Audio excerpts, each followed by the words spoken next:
If you enjoy this program by BATV, then check out mybatv.com for more information and original programming.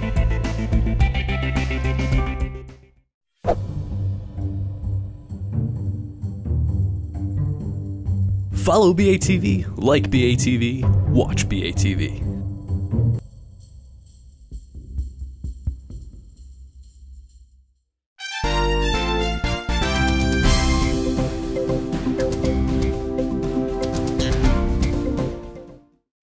Hello, and thank you for joining us at BATV's Falto Studios inside Batavia High School. My name is Kathy Gressy, editor of the Kane County Chronicle, and I will be your host and moderator today for this episode of Viewpoint. Viewpoint is a roundtable talk show that highlights a specific topic that is being addressed in our community. In today's show, we will discuss topics with the candidates for the Batavia School District 101 Board. Here to participate in this discussion are Kathy Dremel, John Dryden, Bill Gabriel, Melanie Impastato, Ellen Knautz, Chris Lowe, Michelle Olache, and Ron Reckenmacher. Thank you for joining us today. Tonight, we will allow each of the candidates 2 minutes to respond to each question. So let's get started with our first question. Ellen, why are you running in the consolidated election to be a member of the Batavia School District 101 Board? First off, Kathy, I'd like to thank you, BATV and the Kane County Chronicle, for giving us the opportunity to get our message out to the community. My name is Ellen Knautz, and I'm running for school board because I believe that a quality public education is an asset to our community. A quality education gives the skills students need to become responsible members of our society. I believe that a quality education can happen with fiscal responsibility, and to me, fiscal responsibility occurs when a school board member asks enough questions to ensure that due diligence has occurred. A critical aspect to a quality education and fiscal responsibility is community input. Meaningful community input occurs when a district shares as much information as possible and actively seeks and considers feedback from the community, including students, parents, teachers, staff, and taxpayers. Over the years, I have attended numerous Board of Education regular and committee meetings. I have addressed the Board of Education on such topics as kindergarten, teacher-to-student ratios, overcrowding in the elementary schools, district communication, as well as financial due diligence. When I address the board, I spend a considerable amount of time doing research, which can include speaking with other districts. I have decided that instead of spending this amount of time addressing the board, that I can utilize that time as a board member if elected. To learn more about my candidacy, visit www.ek4boe.com. That's ek4boe.com. Bill, the same question, and if you need me to repeat it, I'll gladly do so. Well, thank you, but I understand the question, and I'm also grateful for this opportunity to express my views for running for school board. I'm running because I would like to help set the direction and the vision of the Batavia School Board. I believe it's important for our community that we provide an excellent education for our children. And it's also important for me that we provide that excellent education and ensure that we can do that for years to come. I have 5 children, and some of them are school age and in the district, and so I'm interested in helping shape that future for them and for all of the children of Batavia. And so I'm running on a platform of 4 core pillars. I'm running on the 4 pillars of excellent education, sustainable spending, greater transparency, and open dialogue. I think all of those things are important aspects for our school board, and I think our community will be delighted if all of those things are incorporated as part of the Board of Education. I think it's important that the community has feedback and that they can dialogue with the school board, and then it's important that we set our spending so that we can provide quality education from elementary school all the way through high school for generations to come. So I think it's important to fulfill the oath of office of the school board member, and that is to represent the taxpayer. And so that is my commitment to Batavia if I am elected to school board, and You may also learn more about my candidacy if you go to growbatavia.org. That's GRO Batavia.org. Thanks. Thank you. Ron, why are you running for the District 101 board? Okay, thank you, Kathy. The reason why I'm running started last fall when I was out petitioning in the community, and a fellow petitioner and I were talking. She found out I was planning to run for city council. Basically, she started interviewing me, and after the lengthy discussion, she said, "You should run for school board." She said that I would be very good at it, and that as on school board, I would have a greater capacity to positively impact our community. So I started thinking about it, did some research, found the list of characteristics of an effective school board member, and quickly realized that I had all of them. I work well as a team. I have a desire to serve children in the community. I believe in the values of our schools. I have a well-developed sense of fair play. I understand the fundamentals of the school board. I will also take seriously the oath of school board, and specifically, with respect to representing the taxpayer interests. I appreciate the fact that the school board should represent not just some of the people, but all of the people. So I care, I'm connected to the community, and I'm capable of doing the job. In my early 20s, I developed the mantra that you should do what you should do. And going back to the initial conversation, when that fellow petitioner said, "You should run for school board." Well, I agree, and that's what I'm doing. Thank you. Thank you, Ron. Michelle? Yes, thank you for having us. I would just like to introduce myself. I'm Michelle Lache. I have been a 20-year resident here in Batavia. My husband and I have raised our 5 kids here. When my oldest were young, I worked in the Aurora East School District as a social worker, but that was many years ago. So I am running on a team with Bill Gabriel and Ron Reckenmacher for this Batavia School Board for a variety of reasons. First and foremost, I care about the education of our children. I would like to be a part of the decision-making process in the education of future Batavians. Also, I would like to represent the entire population within the school district boundaries, from those who directly use the schools to those who do not. And finally, I would like to create a trusting environment within our district by improving fiscal responsibility, transparency, and communication. And so that same website that Bill mentioned earlier is our website, www.grobatavia.org, and you can look us up to find out more about our platform. Thank you.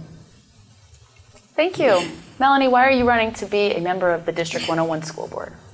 My name is Melanie Pistato, and I thank everyone for the opportunity to discuss my reasons for running for a school board. I was appointed to the school board in June of 2013 to fill out the term of a board member who was leaving the board. And throughout my short tenure on the board, I have undergone significant training for the board, and I have spent a significant amount of time discovering what it takes to be a board member. And in doing that, I have learned not only do I enjoy serving the community as a board member, but that I have what it takes to be an effective board member. I also am running for school board because I value education as a fundamental and essential need for not only a successful society, and I demand to be a part of a community that values education and what it takes to establish a strong educational system.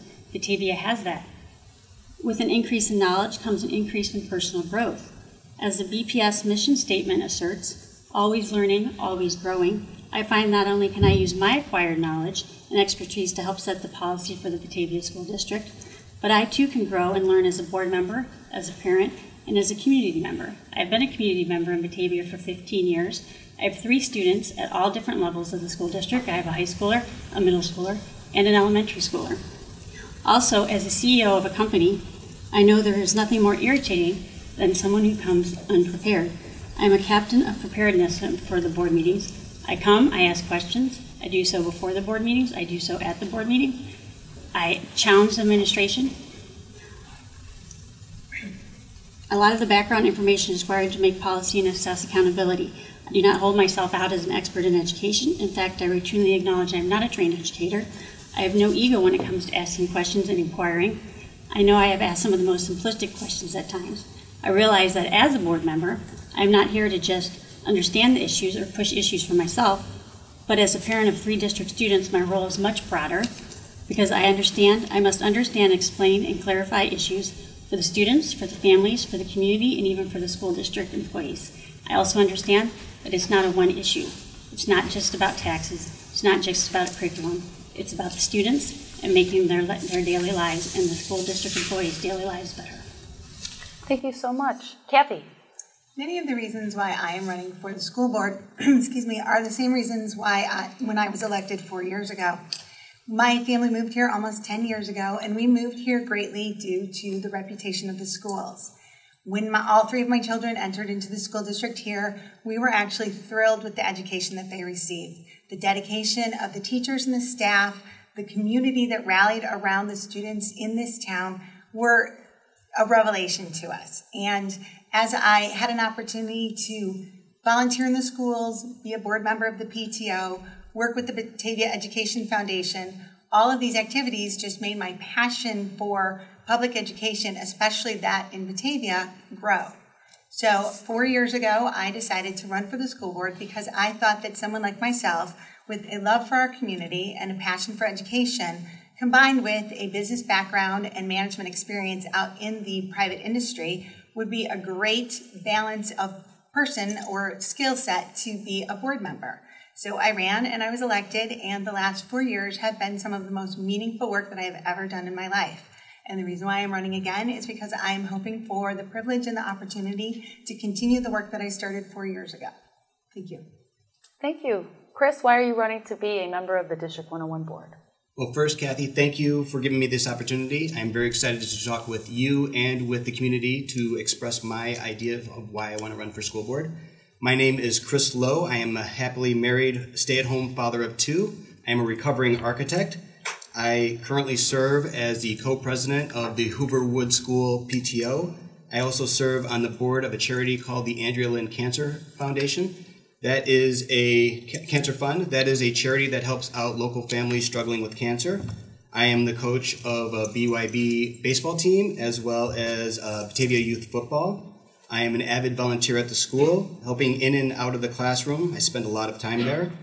I am one of the co-founders of the Watchdog program in our district. It started at Hoover Wood School and has since spread to most of the elementary schools and to Rotolo Middle School. That is a program that brings positive stay-at-home male role models into the school to act as a positive influence on the children there. And finally, I am a lifelong learner and voracious reader. I am constantly looking for ways that I can improve the lives and education of both our children and our citizens by advocating community involvement. I am running for school board because I believe that children are our most important investment. Every citizen should be as involved as they can to make our community, our state, nation a better place. I have the time, the insight, the experience, and the desire to do the necessary work to be an asset to our school board. Thank you. Thank you. And John, why are you running to be a member of the District 101 School Board? I'm surprised you asked. I'm running for school board because I see it as a way to continue to serve the community. Much to my surprise, I wound up here in 1984 and more or less adopted the community over time. Before I was teaching, I was writing local history. I was able to work with the Heritage Foundation. We set up a Civil War monument to African American soldiers on the East Side Cemetery. I fell in love with the town over time, and I was privileged to be able to be hired here at Batavia High School to teach here in the community that I lived in. And that was very important to me, that relationship, meeting parents, seeing students in the street, in the stores, just having that that community tie was very, very important to me and has remained important over the course of my career. So I've been serving the community here in the classroom for the last 21 years. I look at membership on the board, I look at a seat on the board as a continuation of the same service. And I think I can add a very important voice to the board that's unique, that's very, very important. A voice of a professional educator who's been inside the district, inside this system for several decades. and who's been giving service to the community over that time. So this is an opportunity for me to serve in a different capacity. Thank you, John. On to the second question. Bill, what qualifies you to be a member of the District 101 School Board? Well, I believe it is a difficult job, but I believe there are 3 areas that lend themselves to strengths that equip me to successfully do this job. The first is my educational background. I have an undergraduate degree in computer science, and more recently I've earned a Master's of Science in Financial Mathematics from the University of Chicago. And from that, you can see that it's important. Good education is important. And so I want to offer that same great potential to all of the children of our district. I also think it has equipped me intellectually to handle the challenges of board work. I believe my career is the second area that lends itself to being qualified for this position. I have worked for a Wall Street firm for over a decade, and my job there has been a quantitative analyst and computer programmer, and more recently I have become a team lead over my group.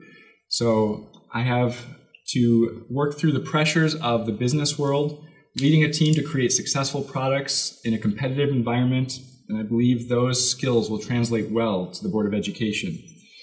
And finally, I believe that my community service is another area that lends itself to the Board of Education. I've been heavily involved, mostly in church, leading various ministries. I am the leader of our music ministry, and I have led various Bible studies as well as taught. And I also am a director in the Awana program, which is a more community-wide outreach program where I lead the kindergarten through second grade level. I lead a team of volunteers that come and serve and give their time each week. I also teach those children. So I have the teaching background, the leadership, and the service that are a good fit for the Board of Education. Thank you. Ron, what qualifies you to be a member of the District 101 School Board? Yes, thank you, Kathy.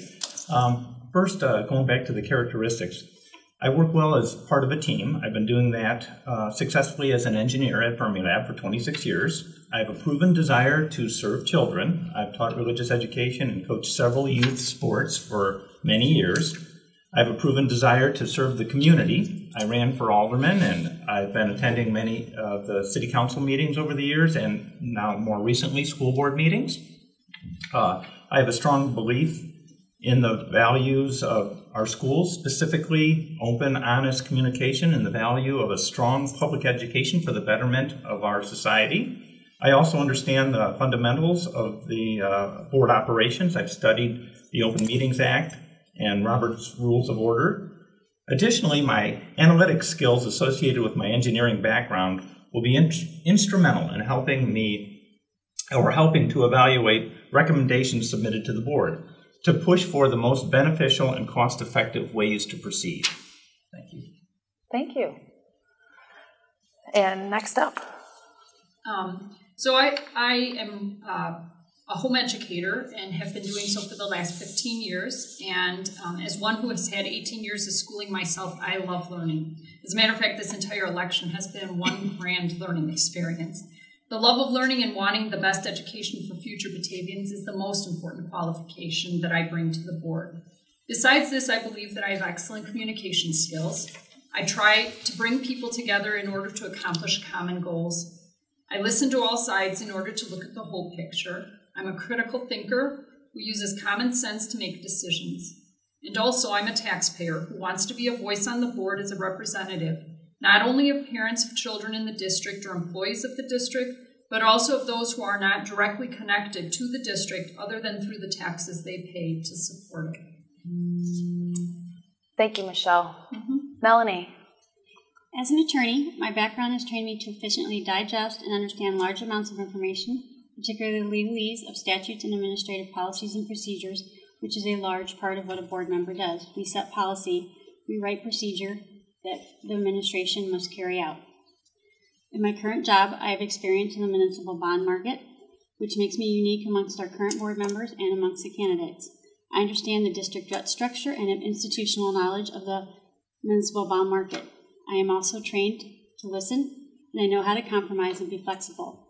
A large part of being an attorney is learning how to compromise, learning how to be flexible. In the charged arena of public education today, there are times when changes must be made, when pressures must be resisted. I respect my fellow board members, and we communicate effectively. I measure our success not by our 7-0 votes, but by our respectful disagreements and our spirited discussions, followed by a difficult vote. More importantly, after a difficult vote, I am able to embrace the decision either way and move forward with my fellow board members. Therefore, I believe my background provides me with the ability to serve the community well. Thank you so much. Kathy, what qualifies you to be a member of the District 101 School Board? I have 4 years of experience with a proven track record of making decisions that are in the best interest of our students while still respecting and driving for the long-term fiscal health of our district. We have had a variety of decisions that we've made during my tenure on the board that have shown both of those activities. If we want to talk financials first, we have got 10 years left to pay off our long-term bonds, and then we will be one of the only districts in Kane County that have no bond debt remaining. We've also tied both of our major employee contracts, which account for approximately 80% of our total budget, to CPI because we recognize that we cannot be growing expenses faster than we're growing revenues. We also have been shown our willingness and ability to listen to the community. We, as a board, decided to put the non-binding advisory question on the referendum, and we vowed to be bound by it. We truly could not determine where our community wanted us to go in terms of the athletic field and how they would want us to finance that. And we got the answer, and it helped clarify for our board exactly where our community wanted us to go, which is exactly what we wanted to do. So we have been financially responsible, we have been listening to our community, and then as far as me personally, I have extensive experience as a volunteer in our community, and not just with our schools. I do have worked with our education foundation, I have worked with various booster groups, but I've also been an extensive volunteer with Chip-In and Tri-City Family Services, which are not directly related to our school district. I have done activities with Batavia Main Street. So I have a good finger on the pulse of a variety of different community areas. And finally, I believe that our education system is the heart of our community. They are tied together in a town like Batavia. And if we do not have a strong school district that is supporting our students, then our property values will not be supported and people will not be wanting to move to our community. So those are all of the things that I bring to the position as a school board member. Thank you, Kathy. Chris, what qualifies you to be a member of the District 101 board? I think I have several qualities that qualify me to be a member of the school board. Starting with for being as a former architect, I did a lot of work on schools, elementary schools and high schools. I was intimately involved with the design, the renovation, the construction, and life safety studies for these schools. So I think I can bring that information with me to the board to help evaluate any work that we may need done in the future. As a stay-at-home parent, I have proven that my kids and all kids are my #1 priority. I view this as I would any other career. And I've demonstrated that by being extremely active both in and out of school. That is demonstrated by the fact that I am currently serving as the PTO co-president for my kids' school. I'm also an avid volunteer in the classroom helping out with reading and math. I'm intimately involved with the students, the teachers, and the parents. So I hear on a day-to-day basis and I see the struggles that they go through and I understand what is necessary to support them. I have also served on the member of charity, the Andrea Lynn Cancer Fund, helping out families that are struggling with cancer. Running that charity, we have to deal with financial issues and really making really difficult decisions that sometimes are not easy to make. So I know how to make a tough decision and I know how to work within a budget. Additionally, I've worked with other community volunteer groups from BYB, BYF, the Park District, the Batavia Mothers Club. The list goes on and on. I'm also a solution finder. I started the Watchdog program, which brings positive male role models into our school that is a solution that helps our students, and it's a solution that is no cost to our district. Additionally, I am currently working with the district to come up with an allergy awareness plan, and hopefully that'll be implemented soon. I am a voracious reader, a lifetime learner, and a political junkie. I believe in coming up with the facts and using science and data to make the best decisions possible for our community. Thank you. Thank you, Chris. John? What was the question again? What qualifies you to be a member of the Right. District 101 School Board? Unique experience.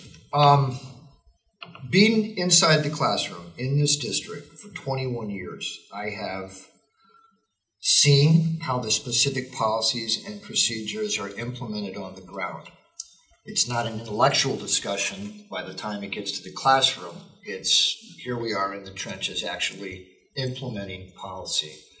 I know the players, I know the teachers, I know the administrators, I know the students, I know their parents, I know the business owners. We have relationships together.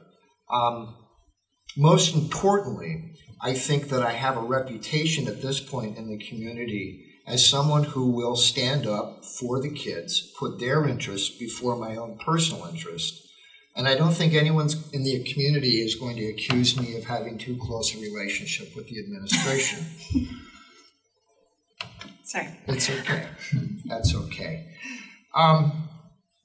Being a teacher is a very, very special profession, and everything that the board does in terms of policy procedure ultimately trickles down to that classroom and has real impact. I couldn't pretend that I could run the board on my own, but I would make the argument that someone with that classroom experience inside this system with those kind of relationships can really bring a unique and different voice to the table. Thank you. Ellen, you're the last one to answer question number 2. What qualifies you to be a member of the District 101 School Board? My family and I have lived in Batavia for 10 years. And like Melanie, I'm a parent of students at the elementary level, the middle school level, and the high school level here in Batavia. My experience as a parent and my practical knowledge of the Batavia Board of Education will allow me to hit the ground running if elected. Prior to staying at home with my children, I was a management consultant in the IT industry. That professional experience demonstrated to me that I am able to learn quickly, communicate frequently, and understand the value of due diligence before presenting or making decisions. I also have extensive volunteer experience in academics, in PTO, music, and athletics, including being on the Batavia Youth Football Board for 6 years. Those experiences give me a well-rounded perspective on district priorities. I also have experience as an average taxpayer. In 2007, the fair cash value of my home was $235,000. And now currently, it's pretty much the same, but my school taxes have gone up $1,200. My experience as an average taxpayer allows me to empathize with other average taxpayers. And finally, I am committed to the excellence of BPS 101, and I am not afraid to vote differently from everyone else if I feel that it is in the best interest of the education of our district students. Thank you. For question number 3, we will start with Ron. Ron, a strong sentiment exists among homeowners today that school districts should work with the funds that they have and not increase taxes on homeowners. Should you be elected to the District 101 School Board, would you look to keep school spending about the same, increase spending, or decrease spending, and why? Okay, thanks, Kathy. I would look to possibly decrease spending, certainly not increase. And I would do this for 3 coupled reasons. One, looking at the Batavia household income data over the last several years, I've seen that Batavians have struggled significantly. 2, the taxation over the majority of the past 10 years has increased more than the cost of living. And 3, there are several indications that the district has and will continue to spend far beyond that which is needed for a quality education, i.e. the turf fields. We, the team of Gabriel, Reckenmacher, and Lache believe that we can spend less while maintaining a high-quality education or even a higher quality education, and that's what I plan to do. Thank you. Thank you, Ron. Michelle?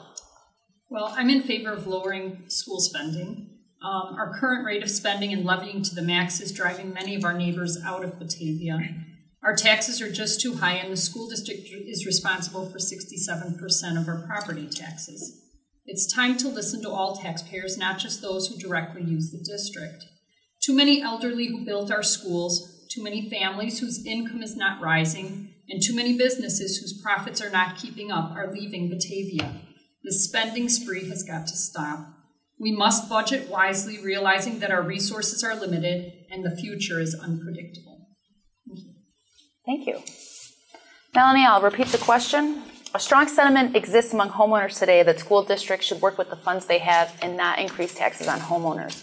Should you be elected to the District 101 board, would you look to keep school spending about the same, increase spending, or decrease spending, and why? A lack of clarity year to year from the state legislature on the state's share of public school spending, particularly for districts like Batavia. The local taxes, property taxes, unfortunately, are a lion's share. In fact, they're over 80% of the district's revenues. To continue the high educational standards and aim for even higher standards, Batavia must maintain its current spending. The most common reason we hear people move to Batavia are for the schools. To retain the quality teachers, invest in today's technology and curriculum, maintain the school properties, reduce class sizes, restore full-day kindergarten, continue to pay down the debt, and maintain a yearly balanced budget. It is not fiscally responsible to reduce spending. It might be popular, but it is not fiscally responsible. Although it is popular to reduce the taxes or lower the levy, without alternative revenue in place to replace the lost revenue, the long-term effects of such action can have dire long-term consequences. School finance law in Illinois is complex, and lowering the levy, even for a year, has lasting effects for years to come. That said, there is no appetite in Batavia for a referendum or tax increase. Therefore, towing the line in expenses and deciphering our essential needs from our wants is pressing and essential to securing our future for a strong and vibrant district. Thank you. Kathy? I think it's simplistic to assume that someone could have a general opinion about lowering, maintaining, or raising taxes. I think what is more important is that we need to recognize the value of public education, and we need to make decisions that every year are looking at supporting the direction of the district. And while it is unpopular that taxes rise, I agree, it's an Illinois problem, it's not a Batavia problem. And I further state that if we were just to focus on lowering taxes or maintaining spending at the cost of everything else, then our property values will end up being negatively impacted because our schools will end up being negatively impacted. So while it is not a popular decision, I strongly believe that every decision the district needs to make has to be based on what is in the best interest of our public education and carefully examine how those expenditures are made. So yes, I do agree that we need to be watching all of our expenditures. I'd also like to remind the audience that 80% of our budget is salaries and benefits. So if we were to force a cut in spending, that would mean that we will have larger class sizes, or we will be cutting staff or cutting programs. And so I would respectfully ask, which programs would you like to cut? Which teachers would you like to fire? Or which classrooms would you like to make larger? We are all about education in Batavia because that is the heart of our community. And we will make long-term decisions that are in the best interest of our community every time the board votes. That I am committed to that, and I have a 4-year track record of proving that. Thank you, Kathy. Chris? Well, I know this is a very popular question to ask. I think it's a very unfair question to ask. And the reason that it's unfair is there's just too many unknowns that are out there. We rely on the state and the federal government for part of our funding. And there are other factors that come into play, like school population, our tax base, or simply an emergency that may occur. We don't know what's going to happen in the future, and to say that we are going to raise or lower taxes before we get into office is just ridiculous, to be honest with you. I think it is having a quality education that is within the means of our city is the most important thing that a board member needs to do. We need to look at all of our finances, we need to look at all of our obligations, and we need to make sure that everything that we are doing is necessary and allocated efficiently. Beyond that, we have to make the best decision in order to keep our schools operating at the highest level that we can. I promise that I will do all the research that I can, that I will ask all the right questions, and that I make sure that we are being as efficient as I think that we possibly can be. But beyond that, I really cannot promise whether or not I'm going to raise or lower taxes. Ideally, I would love to lower taxes, but I have to deal with the reality that I am left with the board and with the state of our education and the state of our town and the state of our state and the state of our nation, and work within those parameters to do what's best for our children and our community. Thanks. Thank you, Chris. John? Well, the best way that I know to wind up tarred and feathered would be to raise taxes in the community. So let's take that off the table.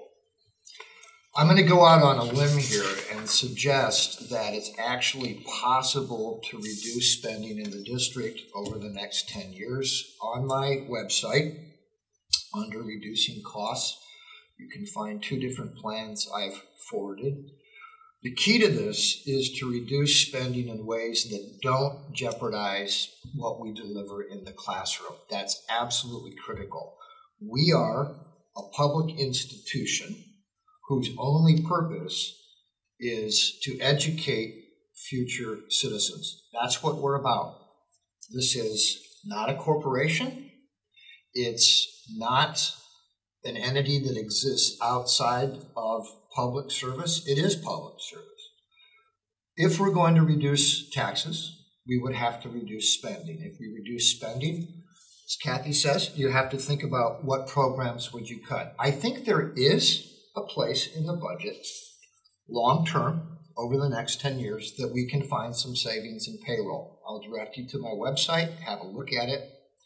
I would say this is one of those places where the classroom experience actually comes in handy, because one can see inside the district, as programs are implemented, what is more necessary and what is less necessary. So have a look at the website. Thank you, John. And Ellen, I'll repeat the question. A strong sentiment exists among homeowners today that school districts should work with the funds they have and not increase taxes on homeowners. Should you be elected to the District 101 board, would you look to keep school spending about the same, increase spending, or decrease spending, and why? So regarding school finances, I believe that a school district should be as frugal as possible while striving to meet its primary responsibility, which is delivering a quality education. I am generally in favor of maintaining school spending and do not believe that it is a given that a school board should automatically levy to the maximum allowed in taxes each year. I also believe that it is good practice to evaluate existing spending to ensure that there is a valid return on the investment of that spending, and that our existing spending are meeting our goals in delivering a quality education to our children. Thank you. Last but not least.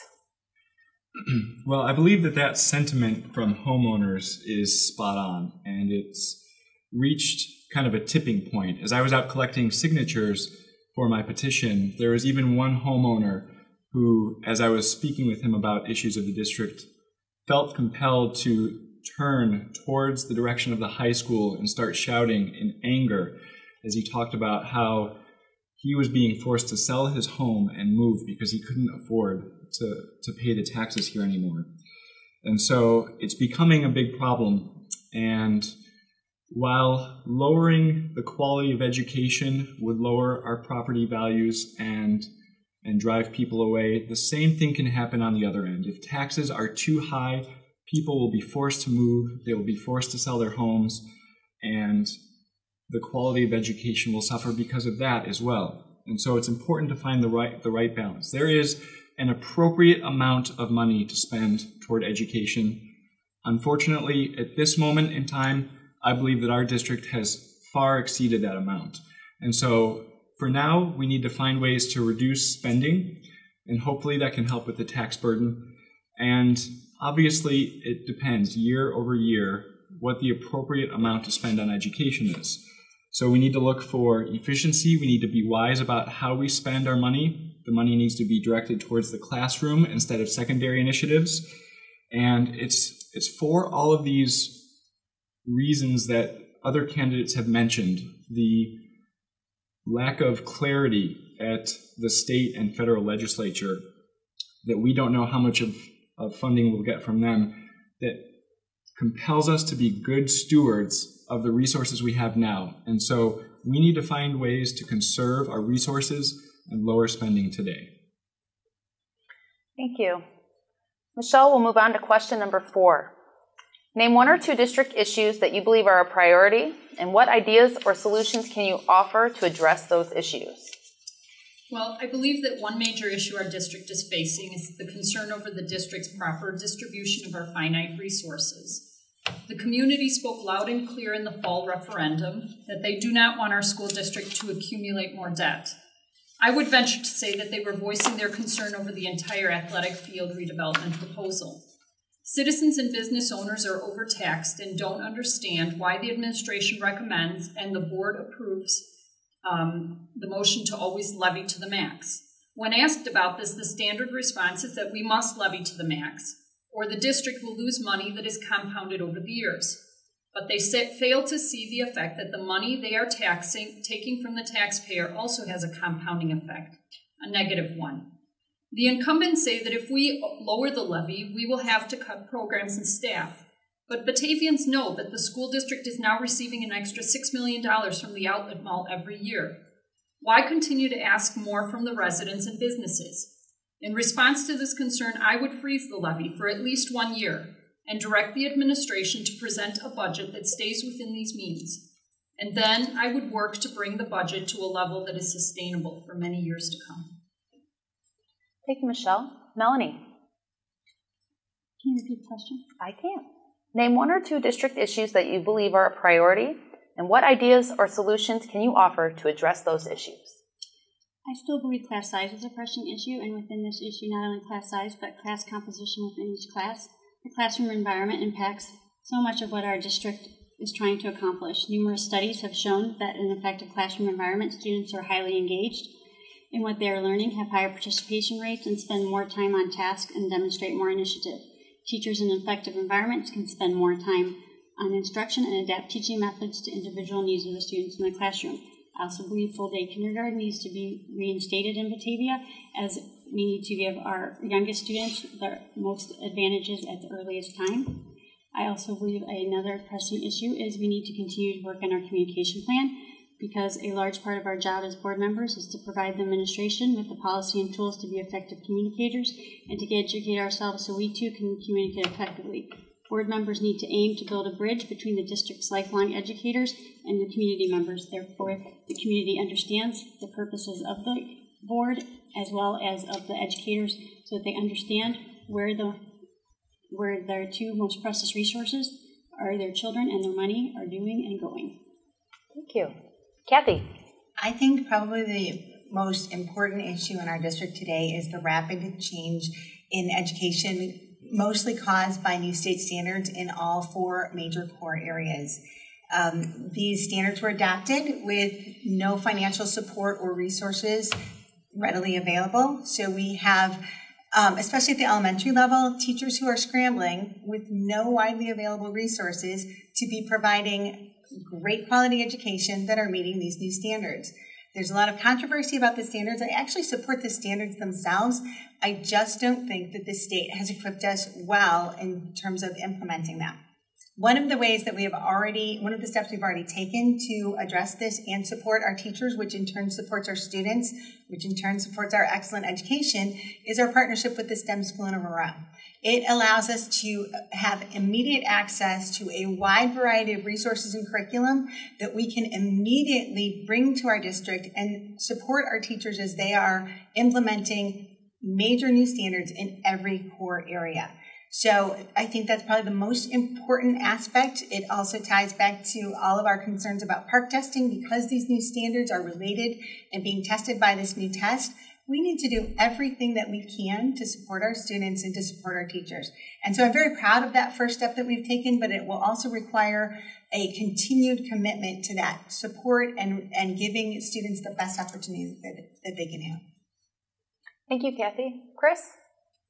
In my conversations with students, teachers, parents, citizens, taxpayers, administrators, board members, anybody who has anything to do with Batavia schools, whenever I hear a concern or a complaint, the reoccurring issue is trust. We seem to have a lack of trust within our school system. We seem to have a lack of trust in our community. And my goal is to rebuild that trust. And I would like to rebuild that trust through educating our citizens to make sure that they understand what the limitations of our town and of our school board are due to outside influences. And additionally, I want to make sure that every citizen and every individual, every stakeholder, all teachers have a voice so that we know what their concerns are, so that we can take that into consideration when we're implementing policy and making our decisions. Ways that we can do that is I think we can reach out to the community whenever we have a concern and make sure that their voices are being heard. And we can also takes me to my second point, which is maximizing our resources. We can do that both within the district and outside of the district. I would like to see our school district reach out to our city, to our park district, to our library, to our businesses and our citizens to make sure that we are utilizing all of our resources that we can. We have a town that is full of wonderful, generous individuals and businesses. We should be doing all that we can to work together to attain a common goal of having the best school system that we can. If we work together, then perhaps we are able to lower our tax needs by relieving some of the burden from the school district and getting help from the community. So I hope to rebuild trust, and I hope to make sure that we maximize our resources. Thank you. Thank you, Chris. And John, I'll repeat the question. Name one or two district issues that you believe are a priority. What ideas or solutions can you offer to address those issues? Okay, one, I'm going to agree with Chris. Probably the biggest issue facing us right now is the relationship between our professional educators and senior management. Professional educators in this district feel completely disenfranchised from the decision-making process. What are we going to teach the kids? How are we going to teach them? We need to bring them back in and build more collaborative models. There are several examples we can use from several different districts and states, and those are things we clearly want to look at. Second biggest issue probably right now is that standardized testing is driving the boat. It's impacting what we're teaching, how we're teaching it. No one's very happy with it. The park test is going to take us to new heights of ridiculous, and I think as we go forward, we can actually begin to organize the community with other districts to see if we can't remove ourselves from that process. There's only 11 states in the union that actually administer the park test. Everyone else opted out. We should be discussing why that happened. The third issue, as Kathy has mentioned, the implementation of the core standards are going to be one of the things that is the most important things we have to deal with in the next couple of years. I'm concerned that we don't make that a top-down process where we have administrators who are interested in collecting data make the decisions about how we teach those standards. I'm much more interested in bringing the teachers, the professional educators into that process, the people who actually deal with kids, the people who understand how kids think and how they learn, and have them an elemental part of the implementation of those standards. So those are three things immediately I would work on. One last thing. It's possible that we will be facing from the state a big financial hit in terms of cost swap when it comes to the pension system. And that's something that we need to start thinking about now as we move ahead and think about our financial health. Thank you, John. Ellen. So I believe that standardized testing in our district needs to be examined. Not all standardized testing done in our district is mandated by the state. I would advocate that the board look at the years of data that exists for our district and determine if the amount of time testing and the amount of time spent evaluating that data is providing a reasonable return on value. However, there is also other standardized testing, such as the park, which is mandated.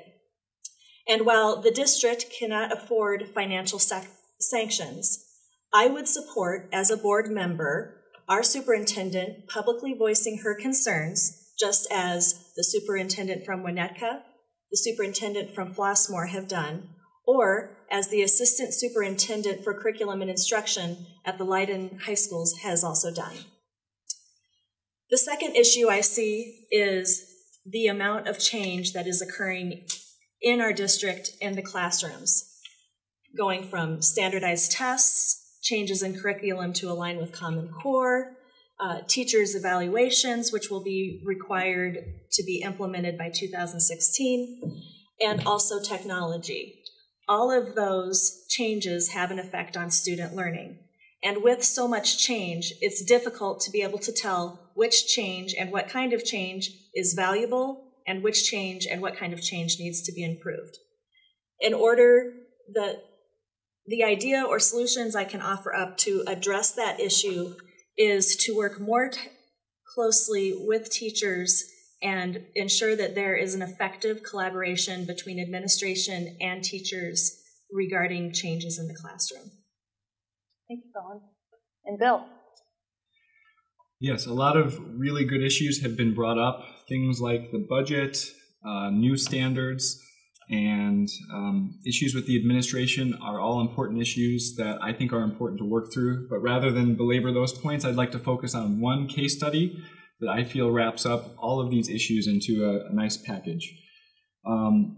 It has to do with technology and education. I am a big fan of bringing technology into the educational process, but I feel like our district is doing it a bit haphazardly. We have a relatively new initiative bringing Chromebooks into the classroom and offering them to every student that I feel is an unwise use of that technology. A study was published last year in Psychological Science by Pam Mueller from Princeton and Daniel Oppenheimer from UCLA, and their study concluded that laptop use in the classroom actually leads to lower academic outcomes. And so you see this across colleges with professors banning laptops in their classroom now because they know that students need to be engaged with the instructor rather than distracted by the piece of technology in front of them. So while I think technology is really important and we need to find great ways to use it for our school system, offering a laptop to every child is not the way to do it. It's expensive for the district, it's expensive for families, and it comes at a cost of our quality of education. So rather than being trailblazing, which is what this initiative appeared to be, we're actually 2 steps behind. We haven't learned from the mistakes and read that data and decided to reverse course. So we need to reevaluate that and make sure that everything that we do is wise from a financial perspective and an educational perspective. Thank you, Bill. And Ron, I'll repeat the question. Name 1 or 2 district issues that you believe are a priority, and what ideas or solutions can you offer to address those issues? Thanks, Kathy. First, I'll say I like Bill's answer. I agree with that. So controlling and reducing the budget continues to be a major issue. The district needs to hear from the community when setting priorities, and I believe the community has spoken via the referendum results. I would push for postponing all non-essential capital improvements to meet the goal of controlling and reducing the budget. I also believe that some of the spending that we're doing, like the Chromebooks that Bill mentioned, is actually contributing to some of the stress and tension that we're experiencing. So I'm hoping that we can actually achieve a win-win situation here whereby reducing the spending, we're also reducing the stress. A win for the community, the taxpayers, and a win for our students, teachers, and parents. Another issue that I believe we have is related to the PARCC testing. This new state-mandated assessment is causing a lot of stress for our teachers, parents, and most importantly for our students. I would remind everyone of one of our core values, the emotional well-being of our students and staff. We need to have more of an open dialogue about this issue, bringing in the teachers and the parents, to lead the discussions. It seems that this new version of the assessments is perhaps too much of a change from the previous years. It would seem much more reasonable to have some sort of phased change approach.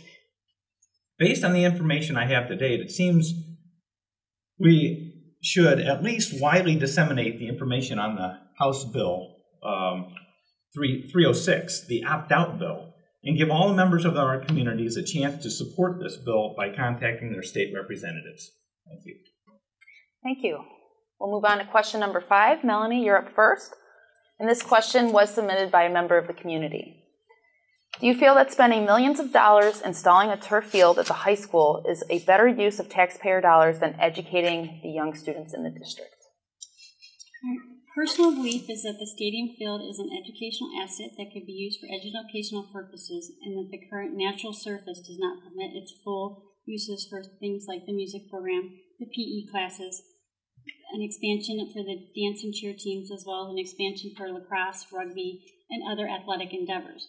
A turf surface would permit such an expansion. However, that said, we posed this question to the community in the advisory question in November. And that results of that advisory question indicated that was not the appetite of the community. Therefore, and contrary to popular belief amongst many of the candidates, the board is not looking to move forward in spending millions of dollars on the turf field. We are respecting the response of the community in regards to the turf field. Regardless of what my personal beliefs are as to the benefits of a turf field, it does not appear that we are moving forward with the turf field at this time. Thank you, Melanie. Kathy? I would have to sort of second Melanie. It's an odd question because there is no turf field in the budget. There is no turf field that is an estimated project. There is no turf field in our future. On the other hand, I am a huge supporter of our booster group because they have been working to create partnerships with private entities to do fundraising to support the turf field as a community partnership endeavor. I have personally donated. I am willing to work those fundraisers because I do think there's an incredible amount of value in extracurricular activities, including things like marching band and sports. But again, I go back to, there is no turf field in our future, so I'm not really sure why we're still talking about it. Thank you, Kathy. Chris? Well, let me begin by saying that I think that the community has already spoken about this topic, and they have made their decision, and as a board member, I respect that decision. I think that I don't think that they're mutually exclusive, that you have to choose either the turf fields or the education of our students. I think that it is possible to do both. I think that when making such a decision, a board member needs to take into consideration all the factors. How does it affect local businesses with increased revenue for them? How does it affect the utilization of a school resource in the field? How many additional students will be able to use it? How much will the community be able to use it? There's a lot of factors that go into that question, and I think the board should always be looking for ways to utilize their resources in a more efficient manner. Additionally, I think it's very important, like Kathy said, to reach out to the community. I think there is a lot of benefit for the entire community if we have resources that they are able to use. And if the community says that they do not want that as part of their school taxes, there are other ways to get this done. We can reach out to businesses. We can reach out for private donations. We can reach out to the people to the thousands of people that attend football games on Friday nights, or the people who would like to see their daughter play soccer on that field, or their band member be able to practice on that field and not have to travel to another school. I think the key for a responsible board member is to find other solutions when the community says that they don't want the one that has been given to them. So I think that that's what I would do as a responsible board member. Thank you, Chris. John? Do I understand the question is asking whether I think that spending money on artificial turf is more important than spending money on education? A better use of taxpayer dollars than educating students? No. You care to elaborate, or is that your answer? No. All right, thank you. Ellen? In the summer, I attended the board meeting where the decision to put the referendum on the ballot was made. I spoke at that board meeting. I indicated that I felt that as a community member, we went from discovering that we couldn't contractually obligate any booster association to pay back a turf field to issuing a referendum on how to use $15 million. I was concerned about that decision, and I implored the school board to hold off on that decision and get more community input so that they would be able to have a referendum that would have more chances of passing. Clearly, I was not the only person in the room that had those concerns because that referendum was voted with 4 votes in favor, 2 votes against, and 1 in absence. I've never heard of issuing a referendum to poll the community on a question. And I can think of much less expensive ways to discover community feedback. And clearly, in a vote of 3-1, with 11,000 voters voting on this issue, people were against a $15 million referendum. I do believe there is a segment of the community that would like to see $1 million artificial turf installed at the BHS Stadium. I think there are even more people in the community that are in favor of private funding, such as the $500,000 that was raised in 2011 in Geneva to install artificial turf on its field. I just feel that it's unfortunate that a decision that I feel that was made in haste, which is the decision to place the referendum on the November ballot, created a distraction during the most optimal time to raise money for an artificial turf football season. Thank you. Bill? I found it to be an interesting question because obviously the concern right now is spending money on something like turf fields, but it did feel like a little bit of a false dichotomy. You can still have money going towards education, and you could buy the turf fields for the football fields. Obviously, the answer to that is not right now, but perhaps someday. And so as the finances of the district improve, that can be reevaluated, and that might become a priority someday. But clearly right now, it's too much for our community. I think it's important to remember that the apparent need that the turf fields is trying to solve was caused by the previous referendum in 2007, which took away many of the practice fields by expanding the high school. And so we're still paying that right now, and it seems like it would be wiser to wait until we've paid down some more of that debt before we spend something on something that's very luxurious. It would be like having your eye on the very nice $100,000 luxury car when your normal operating sedan is working just fine. And so for now, sticking with what we have is the best way to go, but someday, hopefully with improvements in technology and with a budget that's been appropriately allocated over the years, someday it might be worth installing turf fields. Thank you. Ron? Thank you, Kathy. Yes, again, I agree with Bill that now is not the time. I think there's many unanswered questions about artificial turf fields. For example, what is the exact maintenance schedule all the way out to field replacement, which is generally only about 8 to 10 years. So there's going to be a significant cost for maintenance on these artificial turf fields. I'd like to see the district provide a thorough point-counterpoint summary of all the arguments for and against the purchasing of the field, including the detailed and realistic cost-benefit analysis. As it stands right now, I can't see how the maintenance and replacement costs will make the turf fields beneficial. I'm reminded of when I wanted to buy a mid-sized truck several years ago, and the salespeople from the various ownerships, the dealerships, kept trying to sell me a full-size truck for the same price.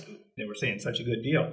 I had to explain to them that I wanted to keep my truck in my garage, and I couldn't afford to own a full-size truck, even if they were to give it to me for free, because I couldn't fit it in my garage.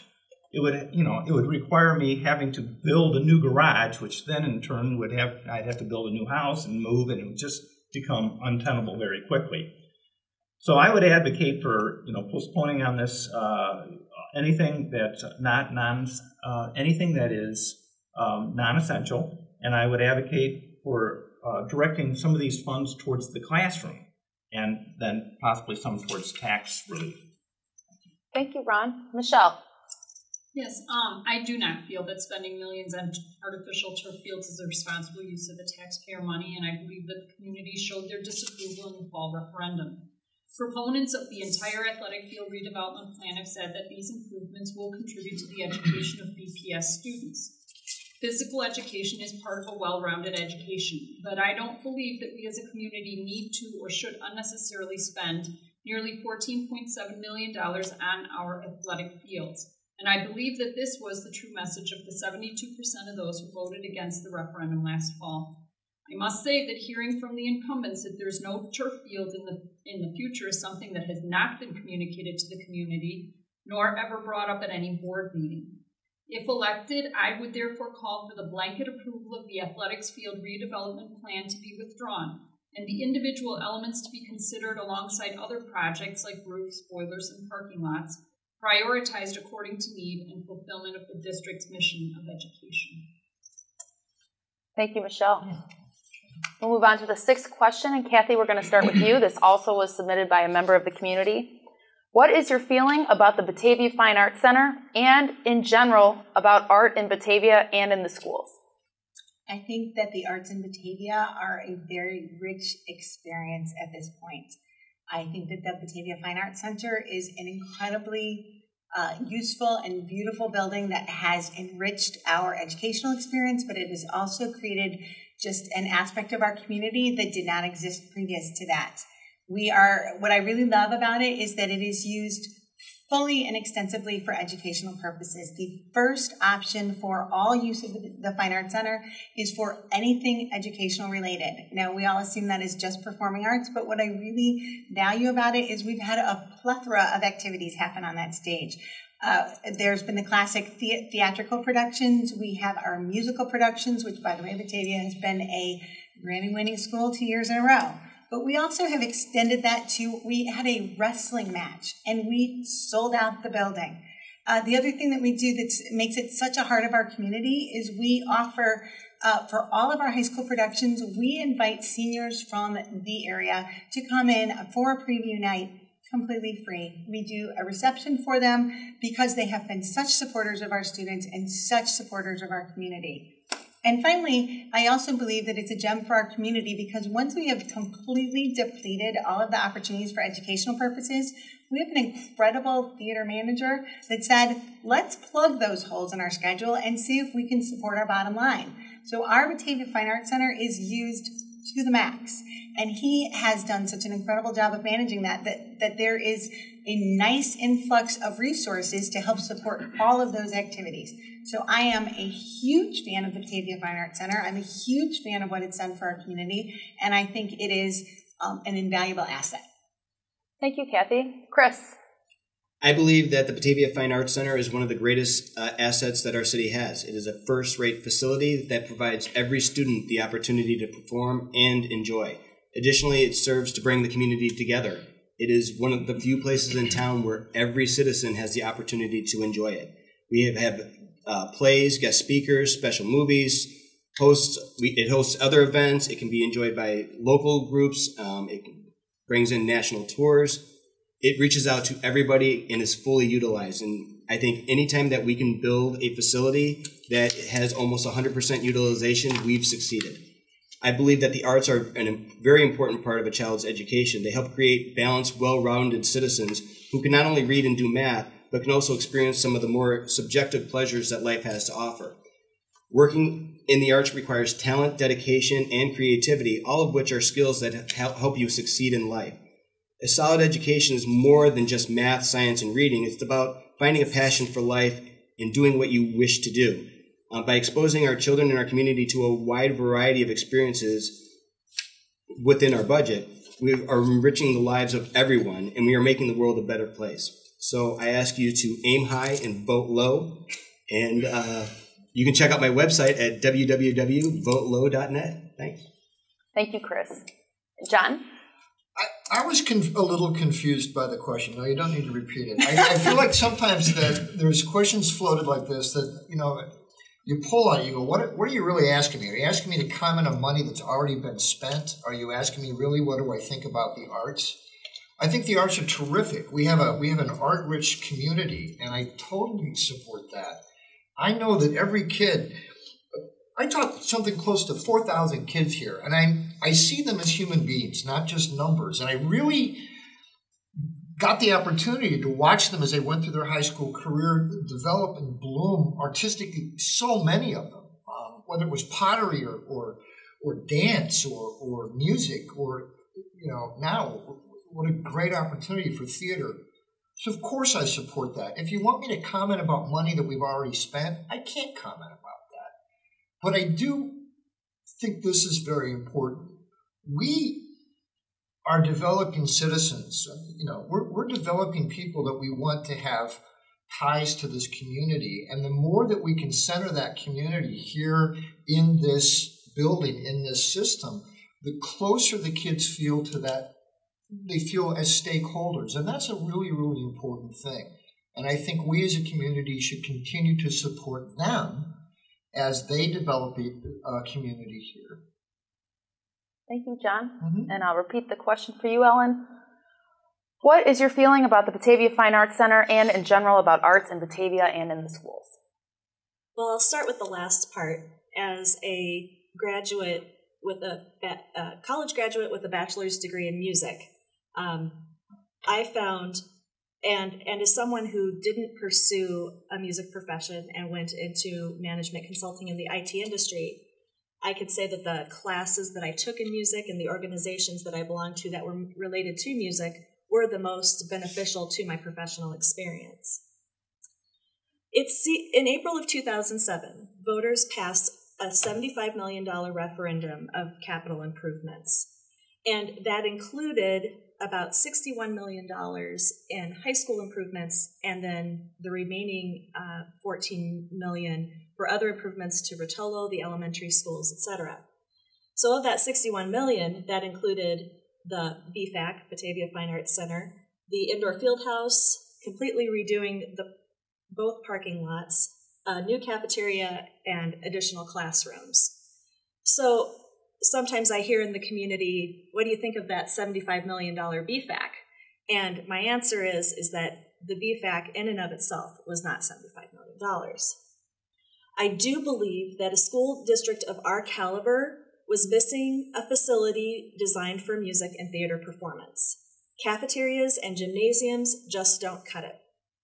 The BFAC has been utilized by all the elementary schools, the middle school, and the high school, and as Kathy mentioned, even the wrestling program. When not used by the district, revenue is generated by leasing the facility or bringing in professional performances. The BFAC also fits in with Batavia's reputation as a community that supports the arts. Thank you. Bill?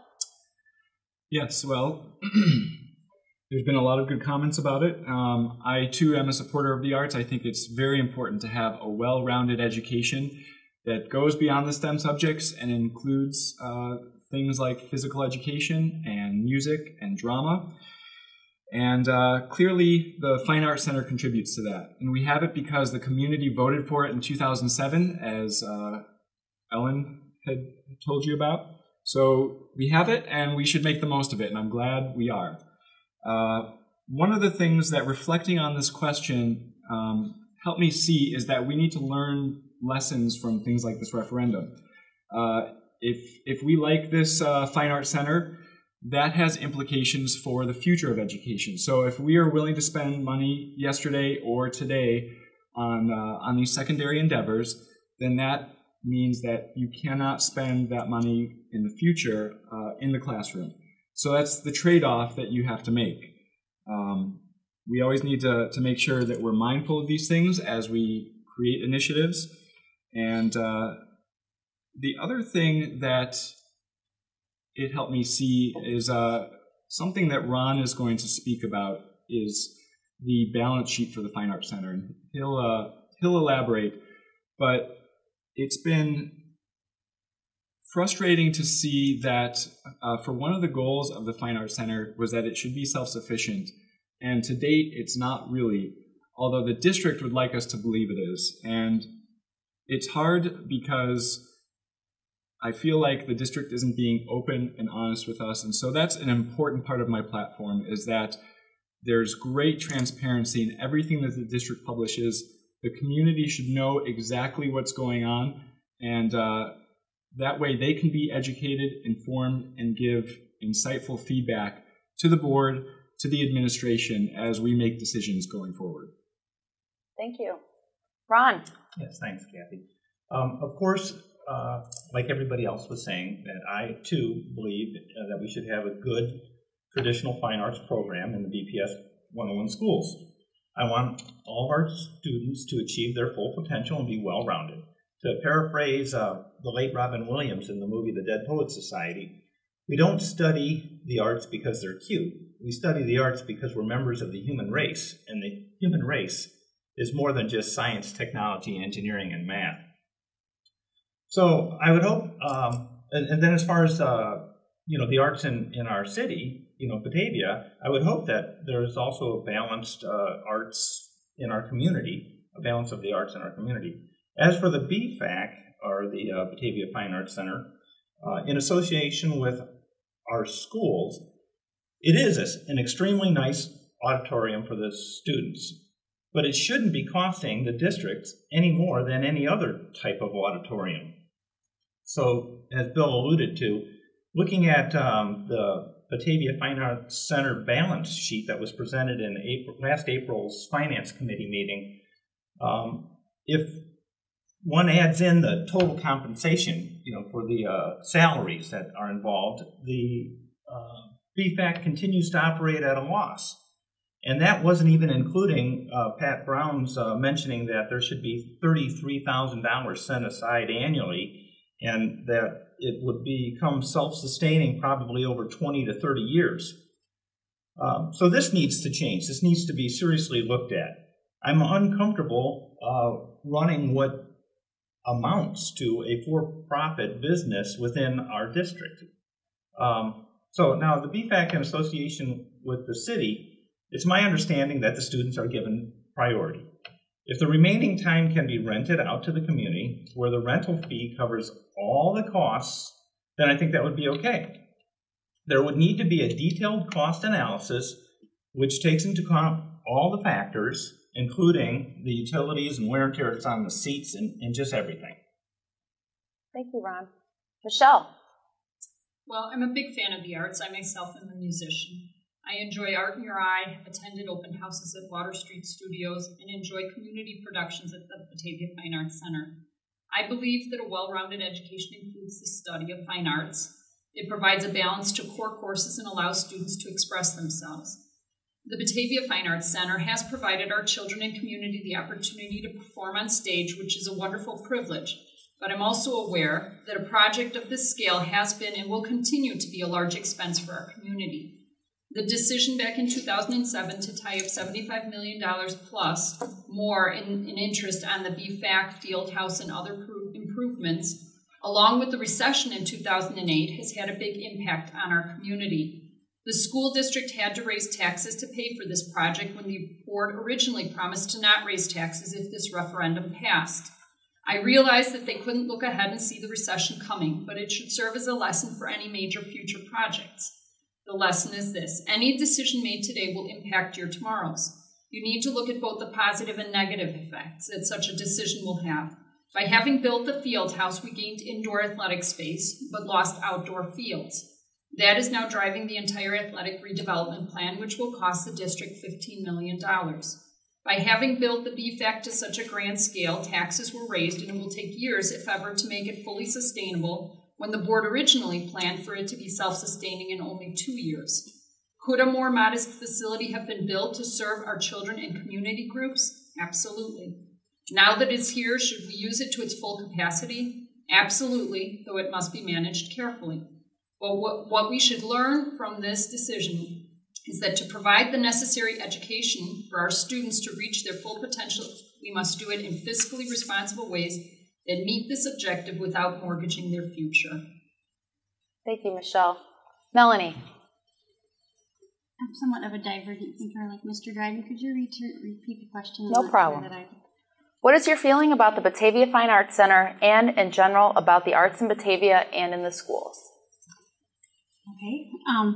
First of all, I believe the BFAC, the Batavia Fine Arts Center, has become the heart of our community. Our park district does not have many facilities at all. It has no facility as nice and as useful as the Batavia Fine Arts facility. Therefore, this is a unique building in Batavia. Not only that, it's a first-rate facility, not only in Batavia, but in Kane County and probably in Northern Illinois. I personally have attended everything from a third-grade music program to a dance recital to a cross-town wrestling match in that building. Therefore, it is obviously proven that it is multifunctional, multi-purpose, and it's enjoyed by all stakeholders in the community, especially when you bring in everyone from third graders to Ed Asner. It's used by the entire community. Therefore, to say that it's not being used multifunctionally isn't true. Not only that, we're serving educational purposes. Classes are being used in there. We're using it in ways that we never even imagined. I have a kind of a unique story, and last summer I have some very close friends who have some cousins who attend an international school in Italy. I brought them into the BFAC. They showed them the BFAC. I may or may not have been able to take them backstage at the BFAC. And they were so impressed by the BFAC that they indicated that their international school outside of Rome has no facility such as that. To be able to show them such a thing makes me quite proud to be not only Batavian, but a school board member that has seen that facility be used to its full potential. So I am obviously a huge supporter of the BFAC, and I believe that the manager of the BFAC is doing all that he can do to make sure that it is supporting itself, and it's continuing to grow, and it hasn't been open that long, so we have to give it its opportunity to grow. Thank you to all of our guests on this episode of Viewpoint. If you have a topic that you would like to see discussed on a future episode of Viewpoint, please contact us at www.mybatv.com. And to learn more about candidates running in contested races in the April 7th election, please visit www.kcchronicle.com. I'm Kathy Gressy. Join us next time for Viewpoint.